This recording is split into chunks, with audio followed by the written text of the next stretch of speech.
E volta. Qualquer coisa deixa lá e daí só amplia na tela da apresentação. Acho que... Né? Não tem problema, não tem problema. Manter Dá assim. pra gente verificar ali, não precisa, não tem problema. Tá. Bom, meu nome é Diego Cavalieri. Eu produzi esse trabalho sobre orientação do professor.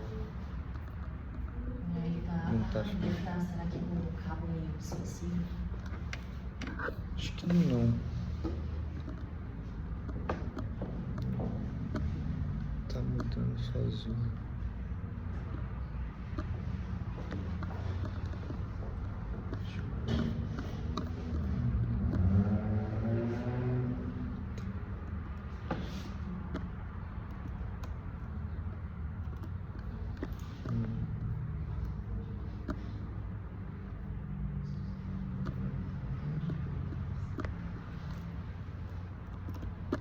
Vai de leve.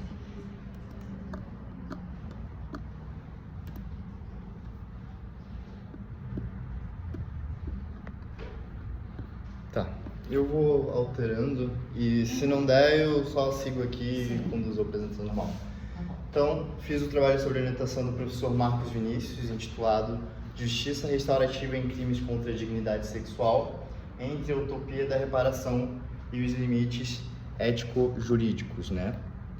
De forma introdutória, vale ressaltar que os crimes contra a dignidade sexual são, considerados os mais graves previstos no nosso ordenamento jurídico, não só pelos os danos físicos e psicológicos que causam nas vítimas, mas também pelo impacto social que produzem na sociedade como um todo.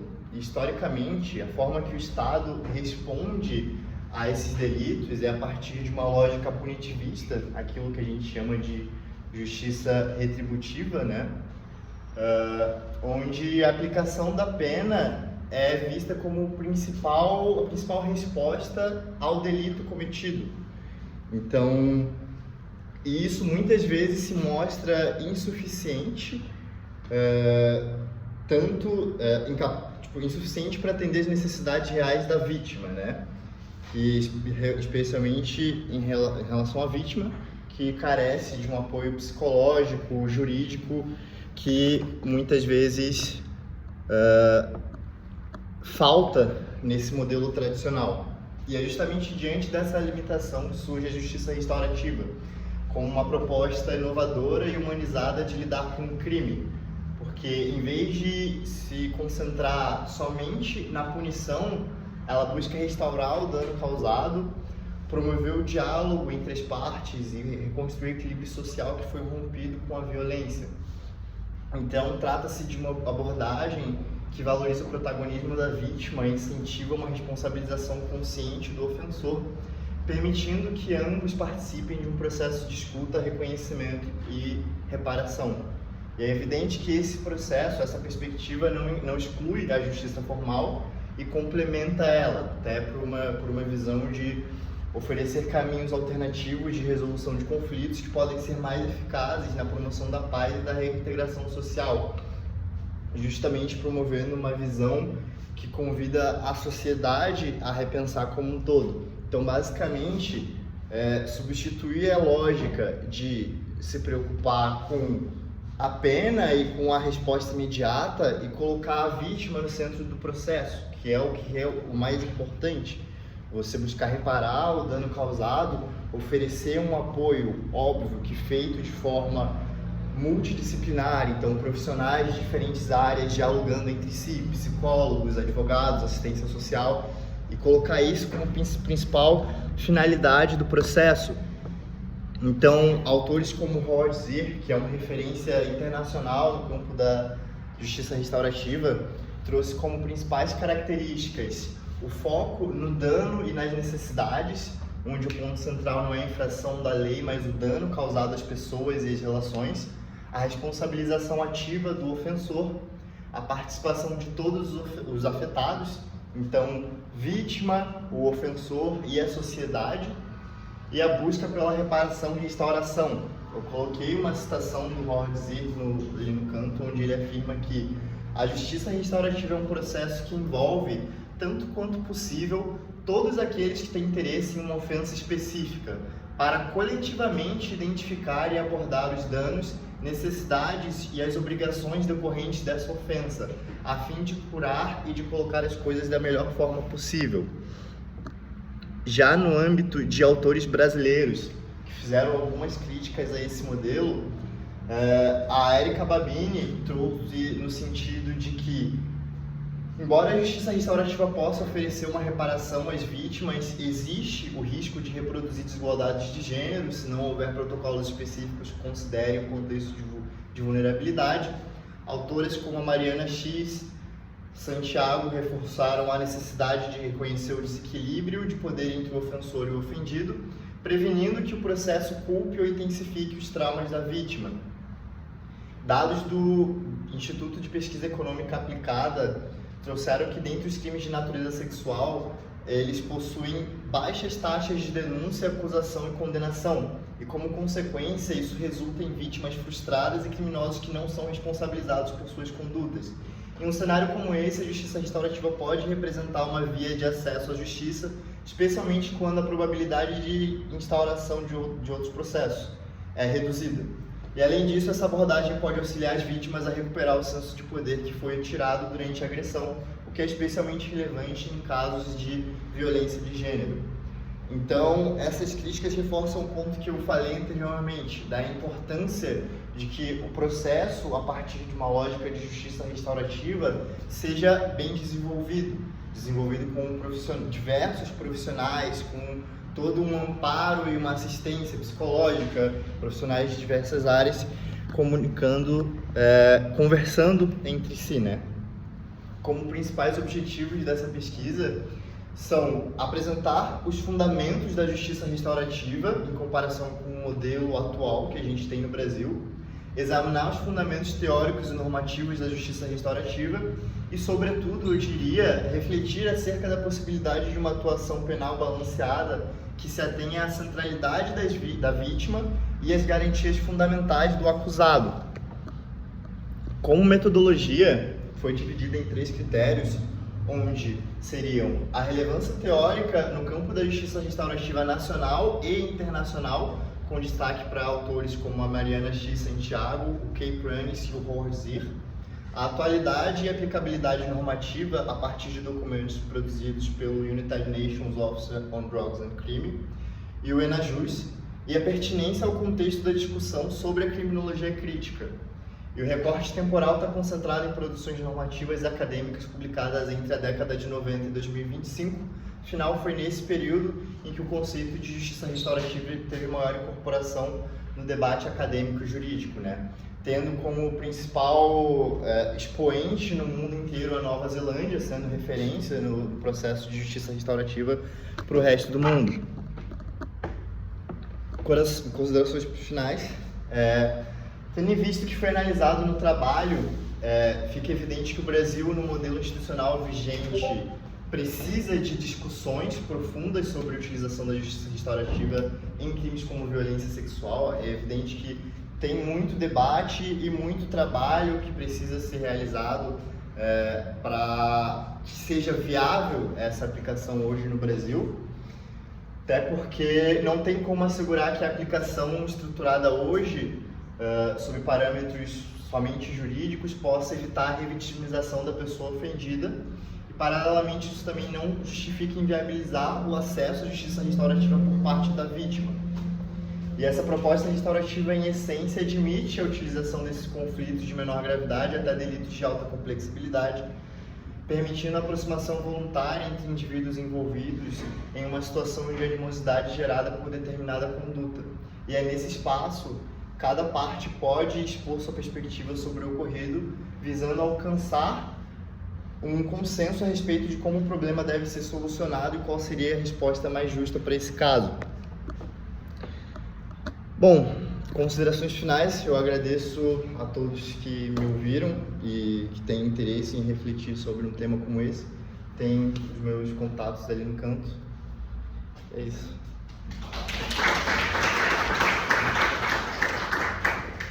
Diego, a justiça restaurativa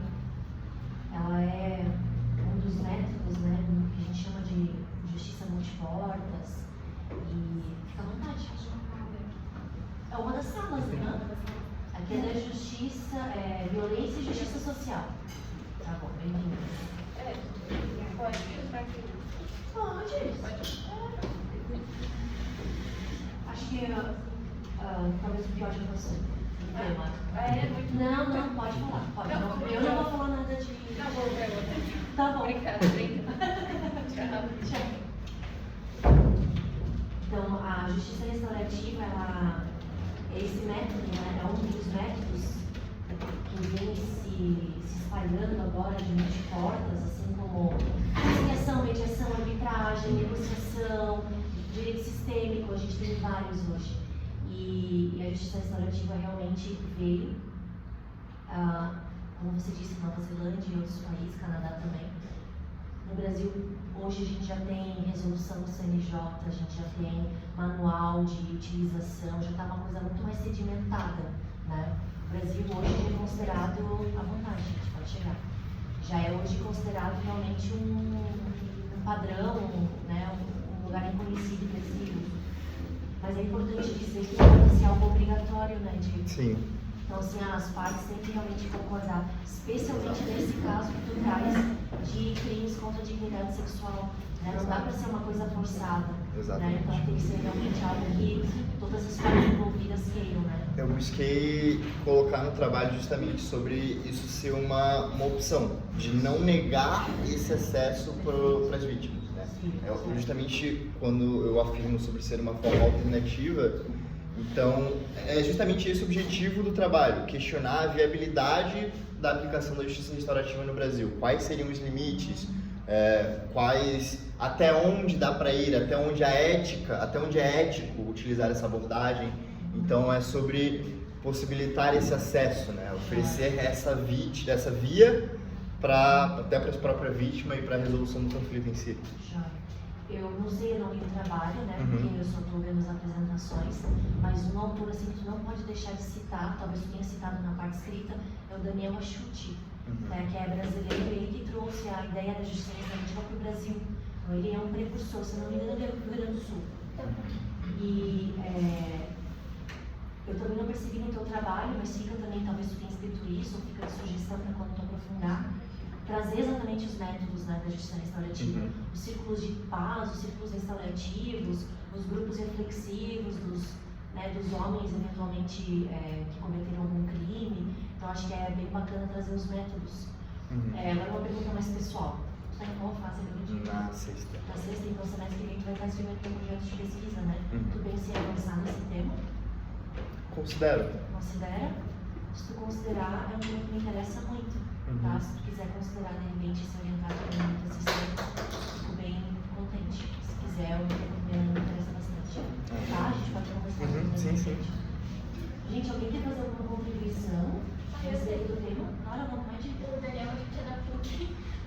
PUC Rio Grande do Sul? Da PUC Rio Grande do Sul. Então não é. Eu fiz um curso de justiça restaurativa lá. E o meu tema de TCC contigo é sobre justiça restaurativa esse semestre. Só não te mandei ainda na introdução. Mas eu queria perguntar, o meu tema é muito parecido com o teu. Ele é justamente sobre a real possibilidade de aplicação da justiça restaurativa no nosso sistema, considerando toda essa movimentação desde a década de 90, principalmente no Brasil, né? Que veio lá da Nova Zelândia, que veio de tudo isso, sobre a real possibilidade de inserção em todas as fases do processo. Especialmente porque nos casos de crimes sexuais, né, se discute muito que não deveria tortura, esse tipo de crimes hediondos, os crimes bárbaros, os crimes que são muito debatidos na mídia, não seria possível. E aí tem uma dica que fala, a crítica aos críticos da justiça restaurativa, como o texto que eu li, que fala que para todos esses casos em que não seria possível uma abordagem restaurativa, que a abordagem poderia ser incluída na fase de execução da pena, né? Se eu não posso resolver isso porque ele tem que ser punido, por que eu não poderia colocar uma medida alternativa após ele ser punido, para que ele seja realmente ressocializado, para que a vítima seja ressocializada? Você chegou o réu e a própria vítima depois, na fase da execução da pena, depois que já aconteceu, né? Porque a orientação do CNJ, da própria Escritório das Nações Unidas de Prevenção de Crimes, que é onde saiu o manual, né? É de que seria possível em todas as fases do processo, inclusive na de execução da pena. Mas é que a ressocialização não é da vítima, né? Ah, Esse aqui sim. Isso. Você chegou a pesquisar alguma coisa? Eu tô perguntando curiosamente porque é o meu tema, tá? Provavelmente é uma dúvida. Se você já pensou em pesquisar algo no sentido da justiça restaurativa nos crimes sexuais, depois da fase de instrução processual, mas na fase de execução da pena. Não sei se você já teve esse conteúdo, eu já comentava, eu já tô um pouco depois, né? Sim. Se não, depois talvez nosso para você ver com a crise SESC, que eu vou ver com ela sinceramente. Não cheguei a pesquisar, não cheguei a olhar.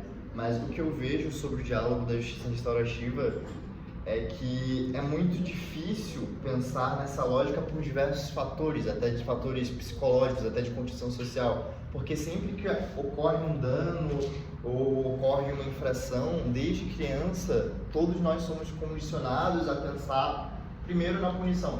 É a primeira coisa que a gente pensa. Então, até a criança pequena que faz algo errado, ela apanha, ela recebe o castigo. Então, a gente não é ensinado a olhar, tipo, a criança não é ensinada, por exemplo, a conserta o seu erro, resolve o que você fez. É ensinada que você errou, logo você deve ser imediatamente punido. Então, o foco em diversos âmbitos sociais, durante a nossa criação e constituição como sociedade mesmo, é voltar essa atenção para a pena. E muitas vezes no processo que a gente tem, acaba deixando de se olhar para a vítima e para o dano que foi causado, que fundamentalmente é o mais relevante, é o crucial, é o mais importante de se atentar, né? Cheguei atrasada, mas eu estou fazendo curso de Justiça Restaurativa e eu trabalho no NEP, que é o Núcleo de Prevenção, Atenção às Situações de Violência nas Escolas Estaduais. E a gente nos foi apresentada a proposta de trabalhar sob a ótica da prevenção contra a visão punitivista, que ele muito bem trabalha nos círculos, né, restaurativos que se faz para discutir as situações de violência, por exemplo, a questão do bullying, né, que virou um grande saco onde cabe todas as formas de opressão, sem nominá-las, sem discutir, etc. e tal. Então, assim, eu acho super 10. Agora, pensando na questão, né, no ato que já houve o crime, colocar, isso foi, pelo menos passado para mim, no curso que eu fiz no Ministério Público, estou fazendo 2 pelo MEC agora, e são 200 horas, eu devo ter umas 30 horas por enquanto só, e não acho que dá para pensar, por Mas o exemplo... Ministério Público nunca vai ser a favor disso. A visão deles é totalmente punitivista. Então, mas é que assim, eu acho que... Eu sou defensora da Não, que é óbvio que eu quero a ressocialização das pessoas. Acho que a gente não está no caminho certo com essas masmorras que nós temos, a juventude preta que acaba sendo presa, enfim. Mas, gente, colocar a pessoa, revitimizar muito, entende? E exigir muito também para determinadas coisas, que eu acho que na escola super vai fluir até para que a gente possa pensar numa nova mentalidade, numa desconstrução desse jeito de pensar a sociedade que é calcado no capitalismo, na competitividade, etc. e tal. Agora não, eu acho que ainda não. Mas acho que isso trouxe a questão de abrir para o diálogo, né? De deixar isso é uma forma de acesso à justiça. Se a vítima em algum momento, né, acho que é isso, né, Diego? Exato. Ficou claro para mim. Eu Se nem em algum momento, não fechou. Então, se em algum momento a vítima quiser, não, eu quero fazer um círculo restaurativo, eu quero entender por que a pessoa, né, fez uma importunação sexual, por que ela passou a mão na minha coxa, eu quero entender por que passou no meu peito, tipo, não sei se vocês lembram da deputada congressista, sei lá. Sim. É entender isso. E tem dados... Às vezes ela quer, e aí tem essa possibilidade, é interessante ter essa possibilidade. Exato. Tem dados de um instituto da Nova Zelândia, inclusive, que relata que cerca de 73, 83% das vítimas desejaram ter acesso a essa via restaurativa. Sim. Exato. E tá na pesquisa, inclusive, tá? Coloquei no trabalho. A justiça restaurativa, né, eu acho que fala, é uma coisa que não é pra ser, tipo, de uma forma igual o processo, né, instrumental, ele tem todo o processo penal cheio de ritos que são obrigatórios sob pena de nulidade, e a justiça restaurativa para ser fluida, tem o rito do círculo de paz, faz os círculos restaurativos, mas é voluntário participar se ela quer. Então é uma perspectiva que sai da lógica do cultivista, né? Que veio. Então eu acho, nossa, eu sou suspeita, né? Eu acho super bacana, especialmente nessa discussão dos crimes sexuais, não necessariamente precisa ser durante o processo. A ONU, né? A ONU, que o manual daqui fala que poderia ser depois do processo. Então, seria, na verdade, até interessante se a gente for pensar no pós da execução, porque daí aquela pessoa, sim, porque daí aquela pessoa pode revisitar talvez até aquilo, uma pensar, política de revisão para isso seria Isso. bacana discutir. Parabéns pelo seu trabalho, muito legal. Obrigada, Beijo. Diego. Perfeito.